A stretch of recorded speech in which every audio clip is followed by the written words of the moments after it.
Valen, Facu, ¿están por ahí? Acá Buenos andamos. días. Buenas. ¿Cómo están? ¿Todo bien? Todo bien. Todo bien, por suerte. Genial.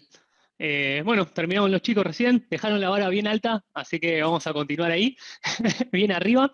Los dejo para su introducción, obviamente, ya les dije que básicamente es otra charla desde el área de datos, ¿sí? De ingeniería de datos. En este caso van a hablar ustedes un poquito de ese procesamiento de datos, pero de la plataforma Airbnb, ¿correcto? Exactamente. Sí, sí. Todo suyo. Dale. Gracias.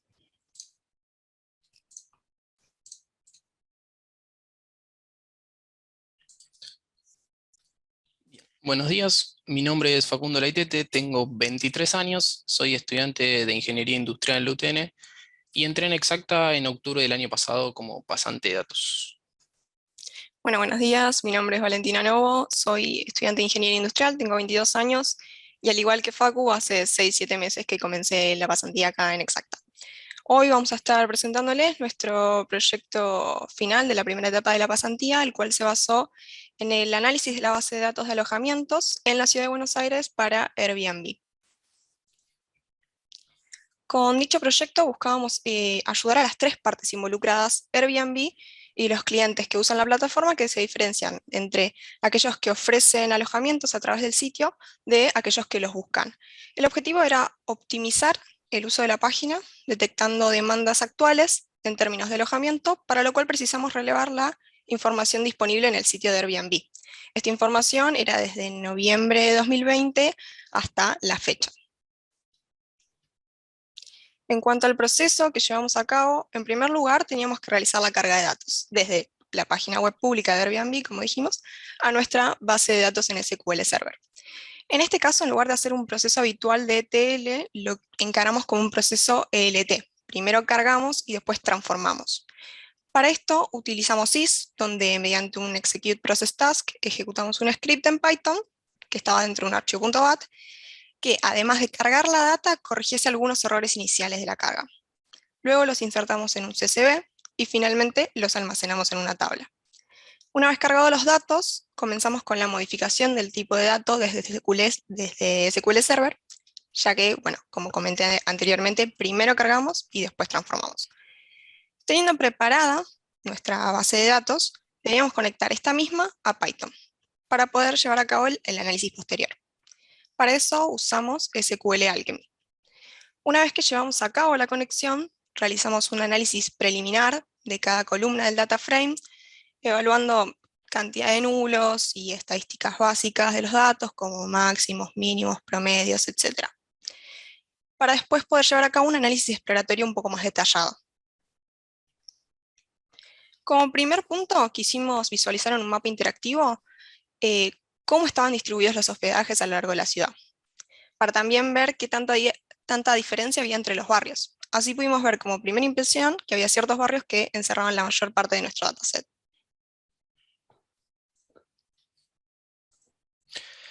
Posteriormente decidimos calcular cuáles eran nuestros 4 barrios principales en cuanto a cantidad de alojamientos ofrecidos, los cuales usaremos como base para los siguientes gráficos, respetando los colores usados para cada barrio, de esta manera permitiendo a la audiencia facilitar el reconocimiento de cada uno en los posteriores gráficos. Como podemos visualizar, nuestros principales barrios son, en primer lugar, Palermo, segundo, Recoleta, San Nicolás y Retiro.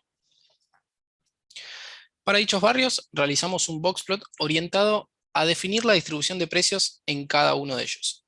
En el mismo, se puede visualizar un valor de mediana bastante similar en todos los casos. Por otra parte, puede destacarse que Palermo, Recoleta y Retiro tienen un rango de precios similar, pero el San Nicolás es más acotado y se concentra en precios inferiores a los del resto. Por último, notamos que existen bastantes outliers en los 4 barrios, los cuales trataremos más adelante. En paralelo al análisis anterior, nos resultaba sumamente importante saber los tipos de alojamientos ofrecidos por cada uno de los hosts. Sabiendo que Airbnb es muy famoso por ofrecer tanto departamentos enteros como habitaciones privadas y habitaciones compartidas, pero nos encontramos con una gran sorpresa en este punto. Como están viendo en pantalla, aparecieron ofertas de habitaciones de hotel, lo que llevó a preguntarnos cuántos hoteles se ofrecían actualmente y cuáles eran aquellos hoteles. Respecto a la primera pregunta, pudimos calcular que disponíamos de 1.813 habitaciones de hotel ofrecidas y veíamos ejemplos como el tal conocido Hotel Faena, lo cual nos sorprendió aún más. Esto nos invita a pensar cómo el gran uso de plataformas como Airbnb llevó a hoteles tan importantes a acoplarse a las nuevas tendencias de la sociedad. Al igual que antes, decidimos evaluar el precio para nuestros 4 barrios principales respecto a las habitaciones de hotel comparándolos con los alojamientos enteros, notando una gran diferencia entre San Nicolás y Retiro respecto de Palermo y Recoleta en nuestro primer gráfico, lo que sería las habitaciones de hotel. Esto es debido a que hoteles muy importantes se encuentran ubicados en los primeros 2 barrios, siendo más común en Palermo, por ejemplo, el alquiler de habitaciones compartidas y departamentos enteros. Sin embargo, si miramos el gráfico de precios para el tipo de alojamiento más frecuente de Airbnb, que sería lo que es la casa o el departamento entero, San Nicolás cae a la posición final con los valores más bajos, aunque se minimizan las diferencias de precios respecto del gráfico anterior. Por último, respecto a los hoteles, quisimos visualizar un mapa de distribución de precios, donde segmentamos este mismo en 4 categorías: 4.000, 8.000, 12.000 y 16.000 pesos. Notamos que los precios más caros están dentro de Puerto Madero, San Nicolás y Retiro, mientras que por otro lado, los barrios con mayor oferta de este tipo de habitaciones son Recoleta, Palermo, San Nicolás, Montserrat, San Telmo y Retiro. Por otra parte, nos preguntamos qué relación tiene el rating de los hospedajes con el precio de los mismos. Para eso realizamos un diagrama de correlación entre estas 2 variables, clasificando por colores para los barrios dentro del top 4 del que venimos hablando. Limitamos los ejes en base a donde detectamos que se concentraba la mayor cantidad de valores para cada variable. Y en base a esto obtuvimos que las mayores calificaciones, es decir, de 4.5 a 5, se daban para los alojamientos con menores precios, de 1.000 a 4.000 pesos. Uno puede decir, y bueno, ¿esto qué implica? Implica que las personas que pagan menos por un alojamiento tienen menores expectativas y tienden a devolver valoraciones más altas en las reseñas. Siguiendo con el análisis, quisimos conocer los meses de mayor demanda de alojamiento. Para eso evaluamos la información histórica y obtuvimos los valores para todos los meses, excepto para junio de 2021, ya que había un gap de información para esa fecha. Como resultado, obtuvimos que la mayor demanda, sorpresivamente, se da en los meses de febrero y abril. Creemos que el resultado obtenido en mayo, que es muy bajo, y en junio inexistente, se debe a que fueron los meses más fuertes de la pandemia, donde la gente casi no realizaba turismo. Bien, luego de los puntos comentados anteriormente, nos interesó saber la concentración de nuestro dataset respecto a los hosts. Por esto mismo, decidimos sacar el top 10 de nuestros hosts en función de la cantidad de veces que fueron alquilados sus alojamientos en el plazo de un año. Consideramos que para realizar un análisis crítico debíamos tener en cuenta la cantidad de alojamientos que ofrecía cada uno, si no, no sería un análisis parejo en lo absoluto. Dicho análisis también sirve para realizar una especie de recomendación acerca de cómo, qué y dónde ofrecen alojamientos los hosts que más usan la plataforma. En este punto, lo que nos sorprendió es la gran diferencia que tenía el primero de ellos respecto a los demás. Como se puede ver en el gráfico, el primero logra 98 reservas por año por alojamiento, a diferencia del segundo que tiene 68, siendo el promedio de estos 10 anfitriones 59 reseñas por año por hospedaje. Seguido a esto, comenzamos a evaluar qué tipo de alojamiento ofrecían, donde notamos que solo se encuentran las casas o departamentos enteros. La gran mayoría de los hosts poseen un alojamiento, excepto 3 casos, donde poseen de 2 a 3. Sin embargo, ninguno de ellos es aquel que predomina, con 98 reservas, y nombramos en la filmina anterior. Evaluando en qué barrio los ofrecían, se encontraban dentro del top 4 casi lo mismo que evaluamos anteriormente en cuanto a nuestro dataset general, inclusive las mismas posiciones. ¿Qué cambió? El cambio se encontraba en que ya no aparecía San Nicolás ni Retiro, y en reemplazo podemos notar a Villa Crespo, logrando el mismo porcentaje que Recoleta. Otro punto que nos pareció fundamental para evaluar era la cantidad de personas que entraban dentro de los alojamientos que ofrecían los hosts más importantes. Es importante que recordemos los siguientes resultados. Se puede visualizar que predomina ampliamente aquellos hospedajes para 2 personas, lejos para 4 y muy cercano los demás. Teniendo en cuenta lo mencionado anteriormente, notamos que aquel host que predomina y logra esas 98 reservas ofrece un alojamiento para 4 personas, lo cual creemos que es muy importante tener en cuenta para la conclusión. Bien, por último nos pareció interesante realizar Machine Learning para intentar predecir el precio en base a las características que tenga el alojamiento. Consideramos que esto beneficiaría aún más al análisis realizado anteriormente y, por ejemplo, se podría agregar una función similar a la que tiene una e-commerce muy conocida de Argentina, que te ayude a determinar el precio de tu producto alojamiento a la hora de publicarlo, así como también conocer cuál sería un precio acorde para el hospedaje que buscas alquilar vos como usuario de la plataforma. Para esto mismo, decidimos comenzar buscando duplicados y valores nulos, y tratando los mismos, discutiendo cuál era la mejor estrategia a implementar. Luego, separamos nuestras variables en dos tipos, numéricas y categóricas, para evaluar outliers en cada una de ellas. Pero antes de comenzar, creo que podemos repasar un poco qué es un outlier. Bien, un outlier es una observación distante del resto de los datos, en este caso, de los datos de esa misma variable. Iniciando con nuestra variable objetivo, como comentamos anteriormente, era el precio. En este punto nos encontramos con muchísimos outliers, que consideramos nos traerían un gran problema a posteriori. Por esto, decidimos tratar esta variable. Respecto al resto de las variables categóricas y numéricas, encontramos outliers sin sentido solo en la variable Review Score Values, ya que se encontraban varios registros con 0, lo cual no es posible porque esta variable significa la calificación que uno como usuario le da a un alojamiento, y en Airbnb no está permitido puntuar un alojamiento con 0. Por esto mismo decidimos quitarlas. Posteriormente, definimos un data frame que contenga las variables más relevantes para nuestro análisis y diseñamos una matriz de correlación para dichas variables. Nos encontramos que la correlación más fuerte entre el precio y una de las variables era un 0,4, con la variable accommodates, que sería la cantidad de personas que pueden hospedarse en un alojamiento.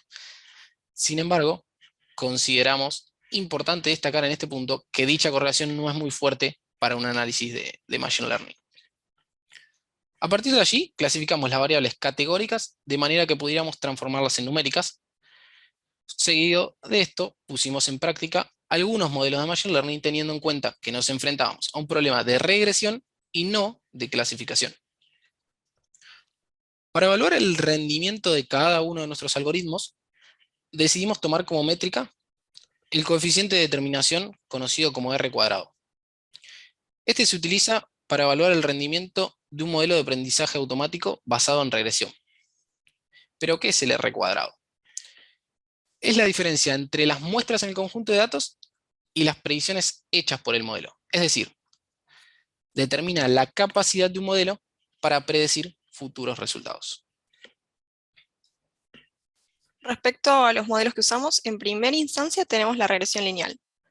Esta consiste en generar una ecuación modelo que, basándose en la relación existente entre una variable dependiente y un conjunto de variables independientes, permita predecir el valor de la variable objetivo mediante el gráfico de una recta.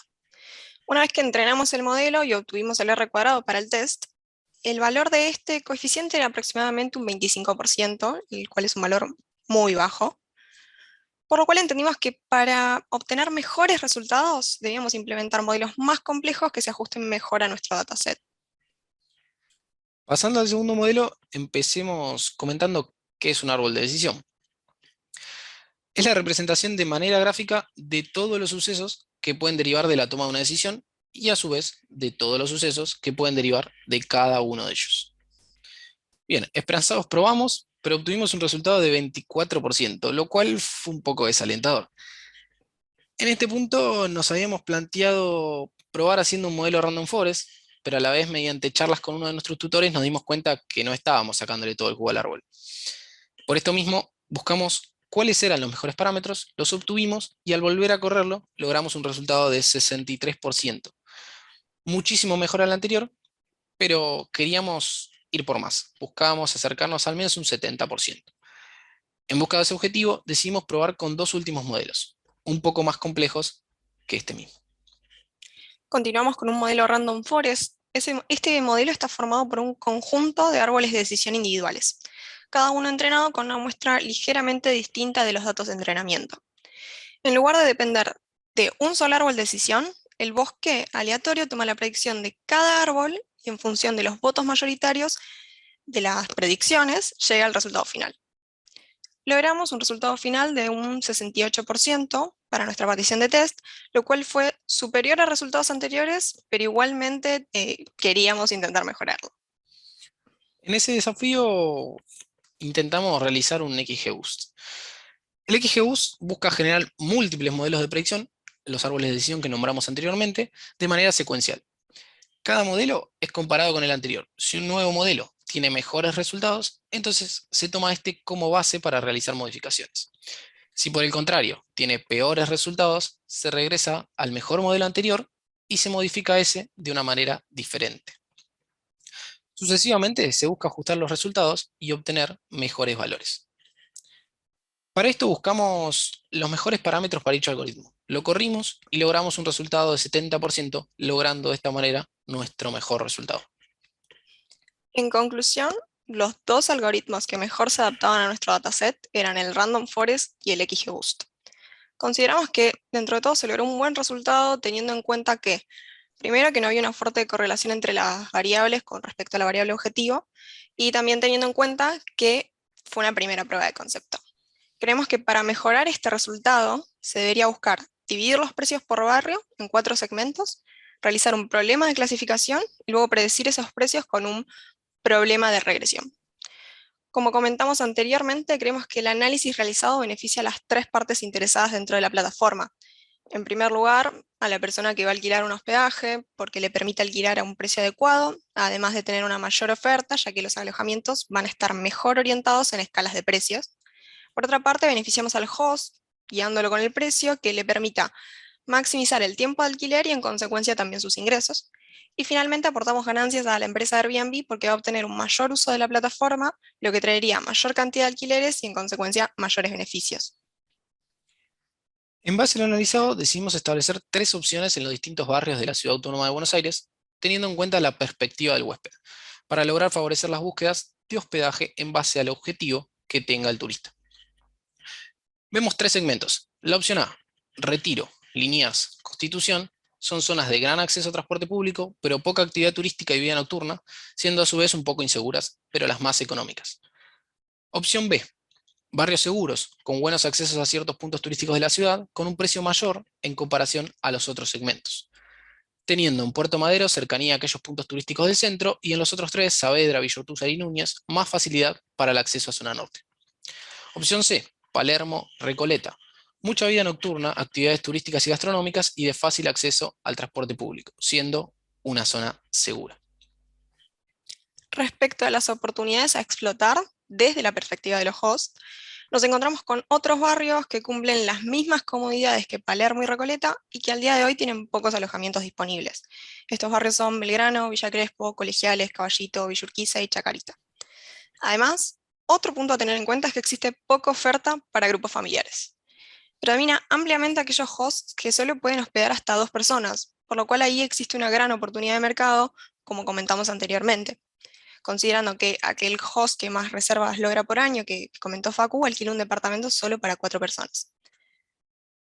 Ahora abrimos un espacio de preguntas por si alguno tiene alguna duda, ya sea del proyecto o de la pasantía, aunque igualmente les vamos a mostrar nuestros correos por si se quieren contactar con nosotros.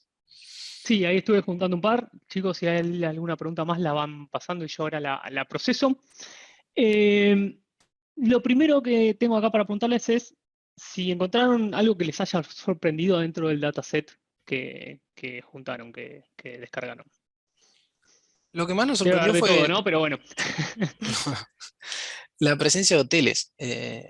Era algo que no esperábamos en la plataforma, ya que principalmente empezó o se pensó para hostel, casas, pensiones, y que grandes cadenas de hoteles, como dijimos, el Hotel Faena, se haya incorporado a este tipo de plataformas, creo que habla un poco de la adaptación ante la demanda de la sociedad y a dónde se dirigen para poder reservar hospedajes.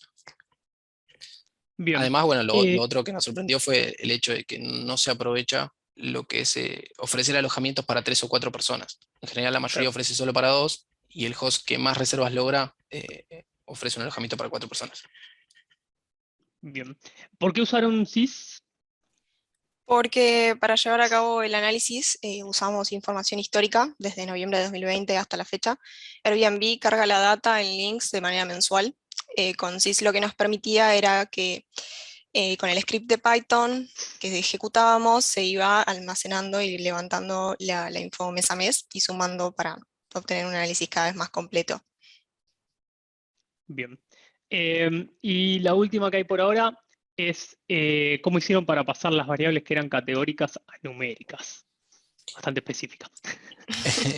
En primer lugar, realizamos una columna por cada categoría con getDummies, de manera de tener una columna por cada una de esas categorías dentro de todas las que eran las variables categóricas.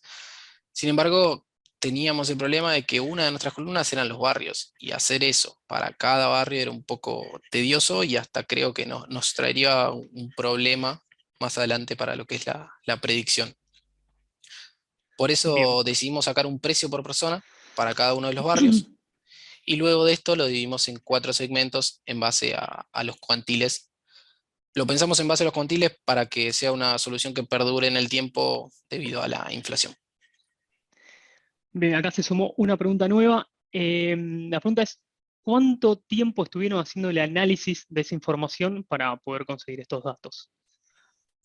Y estuvimos alrededor de 1 mes y medio, 2 meses. Sí. Sí, sí, llegó bastante. Obviamente, esto es específicamente lo que hicieron ustedes, porque si tenemos esa base de datos, podemos estar 3 años analizándola, que vamos Ni a seguir hablar. encontrando cosas, Sí, ¿no? sí. Pero particularmente a ustedes les llevó 1 mes y medio, 2. Mes y medio, sí. bien, bien. Sí, sí. Ahí se sumó una más. Nos preguntan si Airbnb nos suministra toda esa información o la accedemos nosotros de algún otro lado. Estaba buena la pregunta. Airbnb tiene una web pública donde se da la información tanto de la ciudad de Buenos Aires como de todas ciudades en el mundo. O sea, podemos llevar a cabo este mismo análisis en Ámsterdam, que también va a estar la info totalmente accesible para poder hacerlo. Exactamente. Bien, buenísimo. Esa fue la última de las preguntas del público. Los invito también, ya que quedan unos minutitos, si se animan, a nombrar un poco, no hace falta explicar para qué se usa cada cosa, qué herramientas fueron aprendiendo en esta primera etapa, con qué cosas nuevas se encontraron, a dónde tuvieron que salir a buscar, si nos cuentan un poquito esa parte, nombrando un poco las tecnologías o las herramientas que fueron utilizando. Empezamos primero, bueno, fuimos viendo lo que era todo lo que era SQL Server, vimos mucho SIS que lo usamos para nuestro proyecto. Nos encontramos que, por ejemplo, podías incorporar dentro de SIS scripts de un lenguaje que vos uses. En el caso nuestro lo hicimos para Python, que eso nos permitió corregir problemas que teníamos en la carga de datos. Vimos mucho Python, tanto para lo que era el manejo de la base de datos, luego a cargar la base de datos que nosotros teníamos en SQL, pasarla a Python y con eso poder hacer análisis, como así también para Machine Learning. NiFi, como comentaron los chicos anteriormente, que bueno, lo usaron para su proyecto, lo vimos como una de las herramientas para ETL, la cual es muy interesante y creo que facilita mucho cuando uno quiere escuchar Twitter para algo en específico. Te permite o te da bastante facilidad para lo que es escuchar en tiempo real. No sé, Valen, si quieres agregar algo más. Lo último que estuvimos haciendo, pero no implementamos claramente en este proyecto, fue AWS. Estuvimos haciendo varios cursos al respecto y nada, aprendiendo metodologías y cosas de las que no sabíamos absolutamente nada por la carrera, pero nada, la pasantía nos abrió como un poco la cabeza un montón de cosas que no manejábamos y que posta aprendimos un montón.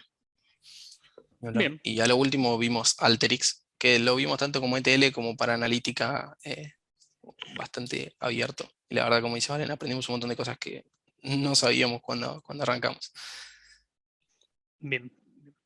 Bueno, muchas gracias a los dos y felicitaciones por este análisis. Comentario también, si alguno nos roba la idea y se la vende a Airbnb, que nos haga saber que nos haga partícipes, ¿no? Aunque sea ustedes. Bueno, muchas gracias. Aguantamos 4 minutitos para arrancar la otra charla también en horario, ¿sí? Gracias. La siguiente Muchas charla gracias. es de Nico Camblor, del área de testing. Vamos a cortar un poco, hicimos una de desarrollo, 2 de la parte de datos, y pasamos ahora a la de testing, ¿sí? Pero arrancamos en 4 minutos. Gracias, chicos. Gracias, nos Gracias. vemos.